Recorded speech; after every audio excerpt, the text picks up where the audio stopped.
going on, guys? So it is September 26th. It's a Tuesday. I have a meeting in right around 2 hours, but I figured I got my camera with me today. Why not make a quick tutorial? So whether you already own a drone, you're looking to buy a drone, or you're just curious how to maybe make your footage look more like my drone footage and how to like add to the story of your vlog with a drone, stay tuned. Everyone else, expect a normal vlog probably later this week, maybe this weekend. Yeah, let's jump into it.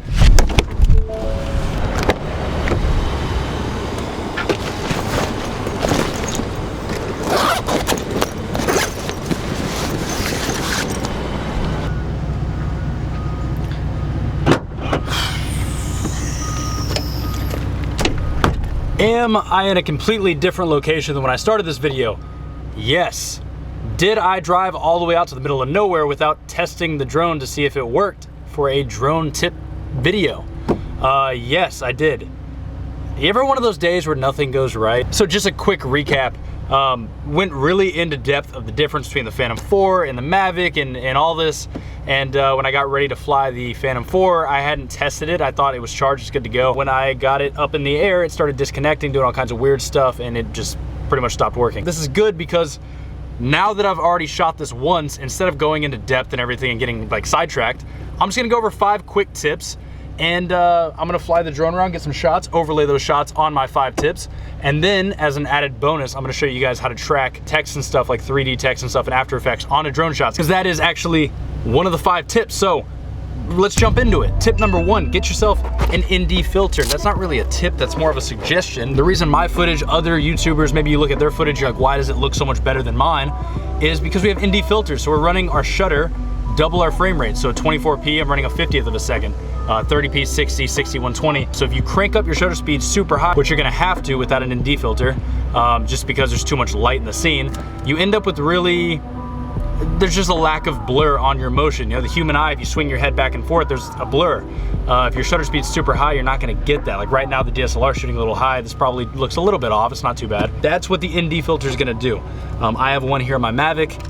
It is honestly a lifesaver, totally changes the look of the footage. So that's my first tip. Get yourself an ND filter and try to stay as close as you can to double your frame rate with your shutter speed. Tip number 2, use the modes built into the drone. So the Mavic, for example, has a cinematic mode, a follow mode that's perfect for me. I don't always have someone that knows how to fly a drone with me, so I just let the drone do it by itself. I tap on the car, I hit go, and it follows me around. And in this day and age, the fact we can do that's fucking insane. Don't think, I'm such a good pilot, I don't need these modes. I guarantee you, the computer in this thing is way better than you are at flying it. Tip number 3, and this is the one that I'm gonna get into in After Effects a little bit later, but don't be afraid to track stuff into your drone shots. Drone shots are perfect for tracking text and objects and stuff like that too, because they're super smooth to begin with, but they're also really easy to track. And they're perfect for titles and stuff, because when you're looking at a drone shot, you throw a title in there, it just really brings it to life. Tip number 4, and this is the most important tip I'm gonna give you guys. Don't use shots where you're moving the camera and adjusting and everything else. You can swing around an object or pan left or pan right or pan the camera up or down, but do it smoothly. And then when you're editing, cut the smooth parts. No one wants to watch your drone like spaz out. So I see that all the time. People just like, oh, hard left. They leave that in the edit and it just kind of ruins the whole edit in my opinion. I can't remember if that was 4 or 5 or 3, but I'm gonna pretend that was, maybe there's gonna be 2 4s here because I have one more that goes into this. Color grade your footage. A lot of vloggers and stuff buy these drones and they put them in auto mode and they film, they throw the SD card in their computer and they upload it to the internet. You can get away with that, it's not too bad. But I personally shoot in a flat color profile, whether it's CineStyle or it's a D-Log, I believe, on the DJIs. Just a flat picture profile. Maybe I wanna go for that more like filmic, desaturated look. Maybe I wanna go for the super saturated, like hyper realistic look.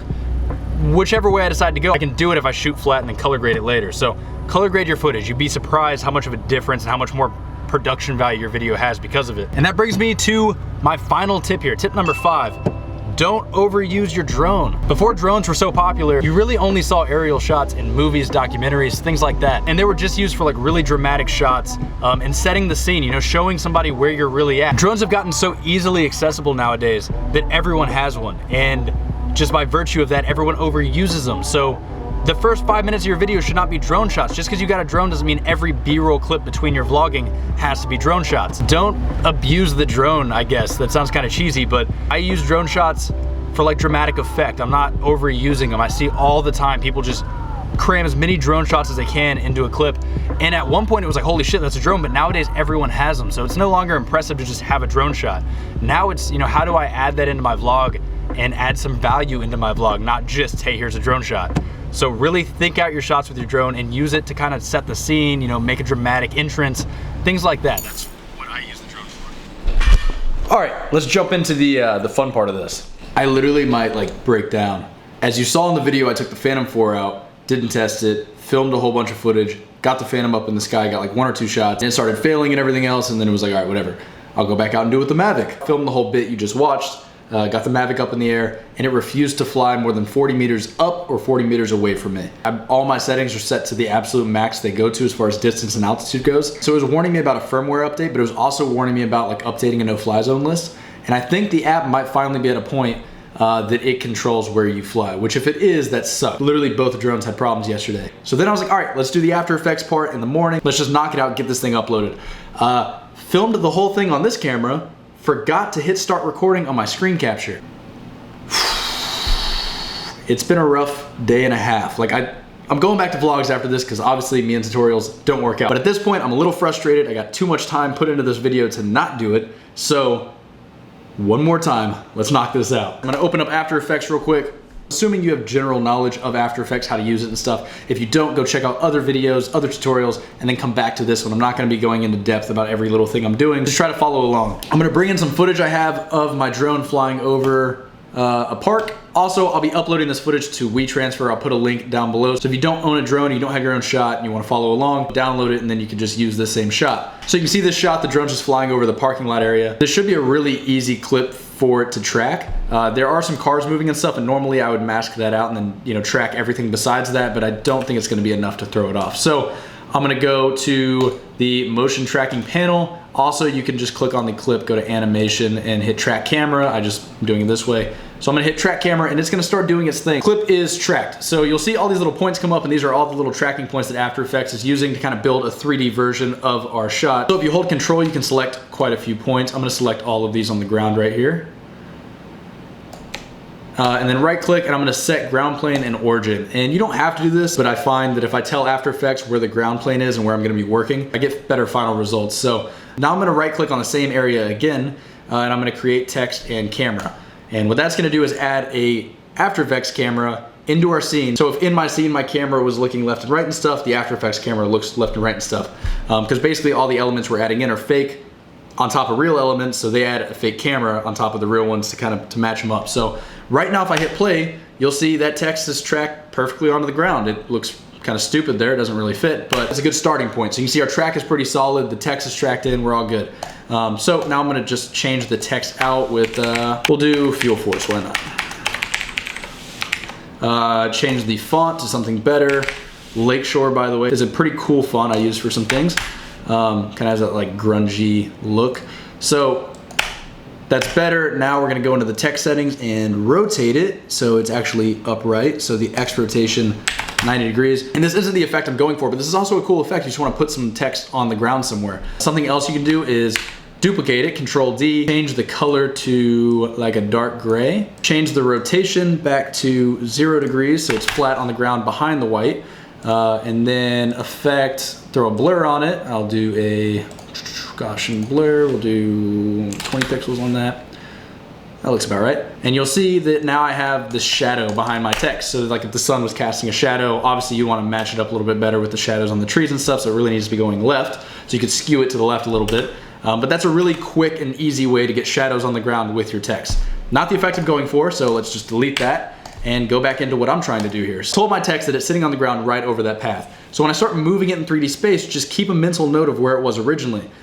Remember that Z-axis, so forward and back, is not the same as scale. Yes, when I move my hand closer to the camera, it gets bigger, but it's not because I'm scaling it up, it's because I'm getting closer in the Z-axis. So if you want something bigger, remember you have scale, and then you have your Z-axis. If you move something super close to the camera on the Z-axis to make it bigger, but you didn't necessarily want it that close to the camera, you'll notice your track's all off and it looks kind of wonky, because what you did was you told the text, hey, it's right on top of the camera. It's not still where you told it to be. So what I'm gonna do is take the text and I'm gonna bring it up into the sky. Now you can see the camera is flying into the text, so right over the path. So what I'm gonna do is bring it towards the camera because I want the camera to kind of fly through the text, right between the L and the F.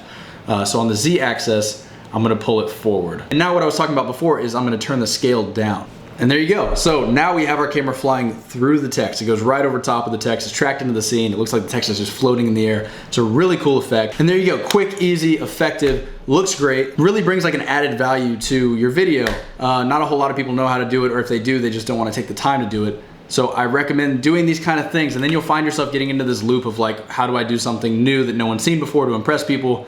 Because technology makes these things easier, and then more people have access to them. 7 years ago, if I wanted to do this, I would have had to use a separate third-party tracking program, bring my clip into there, track it, go into 3ds Max, render out some 3D text, render that out with an alpha channel, put it on this footage, and composite it. Now After Effects has all the tools in it. Just do this in, what, 2 minutes? So technology is making things a lot easier. Nowadays, everyone can edit because it's so damn easy. So you gotta keep kind of pushing the boundaries, and tracking stuff on your drone shots, which are super smooth, super easy to track in the first place, is a great way to kind of just add something extra to your video. I'm sure quite a few of you have watched this video and you're like, I already knew all of these things, and that's great if you did. I'm more aiming this at people that maybe just bought a drone or looking to buy a drone, and really trying to figure out how to take that footage and add to their video, not just throw a bunch of drone shots in a video because they can. So that's it. If you have any tips yourself you want to share, leave them down below. Maybe you guys can help each other out. If you have any questions over anything I went over in this video, comment those down below as well, and I'll try to get back to you as quick as possible. I'm gonna go try to chill out a little bit, because like I said, just the last 2 days have been frustrating as hell with everything that's gone wrong.